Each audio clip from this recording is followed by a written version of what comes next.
we have Detroit's finest, Marshall Bruce Mathers III, also known as Eminem, and he is obviously a rapper, producer, songwriter, and actor. So Eminem was born on October the 17th of 1972 in St. Joseph, Missouri. Eminem's childhood was quite tumultuous. His father left him when he was just an infant, and he constantly tried to reach out to his father, but every time he wrote a letter, it would pretty much come back as return to sender. His mom, Deborah, on the other hand, couldn't keep a job. She was addicted to prescription drugs, and according to him, he faced a lot of emotional and physical abuse from her, and they were constantly moving. Later on in life, his mom would go on to deny Eminem's claims and basically sued him for defamation in 1999. This defamation suit was worth $10 million, but the case was actually settled for only $25,000. As a child, Eminem was constantly being bullied and being beat up because he stuck out like a sore thumb in an all-black neighborhood. He was the white kid, and he was quite small as well. But 2 days before his 9th birthday, a bully beat him so bad that he sustained injuries to his head, face, back, and legs. This incident left him in a coma for almost a week. He suffered a concussion and lost vision in one eye temporarily. His mom did sue Macomb County, but the judge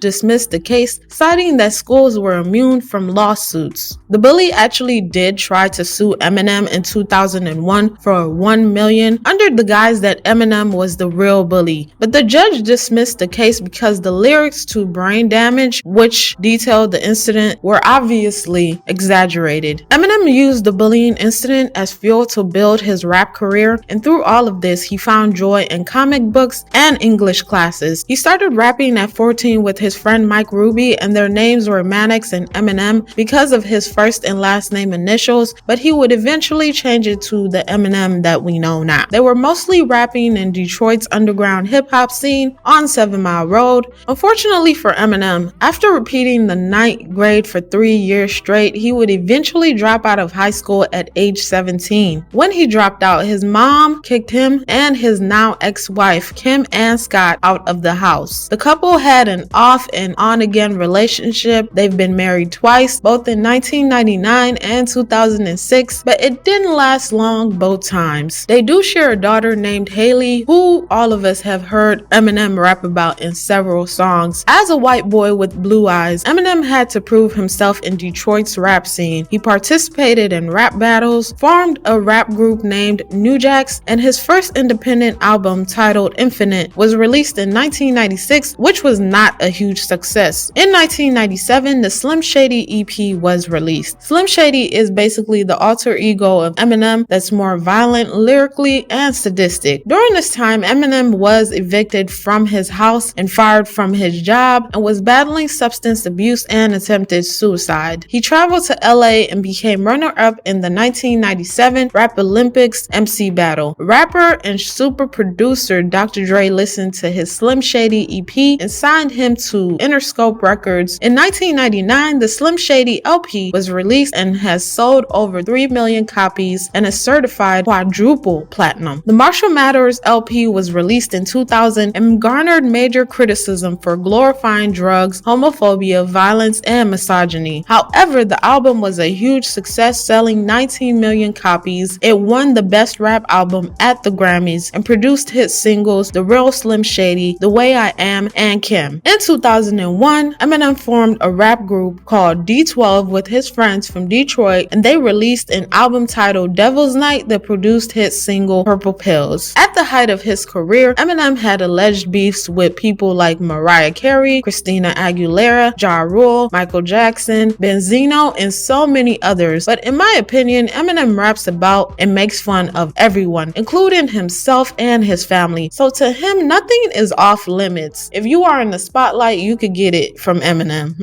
okay? And I just feel like he's joking a little bit, but you all know that people are sensitive, and when you come for them, they're gonna come for you. In 2002, Eminem made his debut as an actor in the musical autobiography 8 Mile. The song Lose Yourself won the Academy Award Award for Best Original Song, and Eminem is the first hip-hop artist to win this award. He also put out another album called The Eminem Show, which was also popular. His next album, Encore, was released in 2004 and it was not so successful. He became consumed with his second divorce from Kim in 2006, and during this time his alcohol and pill addiction became even worse, and in 2007 he overdosed and nearly died. Music was on the back burner obviously for Eminem until 2008, and in 2009 the album Relapse was released, and in 2010 he released the album Recovery, which produced smash hit singles like Love the Way You Lie and Not Afraid. He was able to overcome his demons. The album would give Eminem another Grammy for Best Rap Album. From 2013 to 2020, Eminem was in full work mode with albums Marshall Mathers LP2, Shady 15, Revival, Kamikaze, Music to Be Murdered By, and Music to Be Murdered By Side 2. His last album became Eminem's 10th #1 album on Billboards. So this guy has been putting in the work, you guys. He has also collabed with Detroit rapper Royce the 5'9", and the two are known as Bad Meets Evil. In 2022, he performed at the Super Bowl alongside Dr. Dre, Snoop Dogg, Mary J. Blige, 50 Cent, and so many others. For their performance at the Super Bowl, Eminem won an Emmy for Outstanding Variety Special. He is one step closer to an EGOT. He just needs a Tony Award. So come on, Eminem, you got this, you got this. He was also inducted into the Rock and Roll Hall of Fame in 2022. Eminem overcame addiction, bullying, being fatherless, having a less than stellar mom, dropping out of high school to become a 15-time Grammy Award winner. He owns his own label, is one of the best-selling artists, and is one of the best rappers of all time. So the saying always rings true. It doesn't matter where you're from, it matters where you're going to.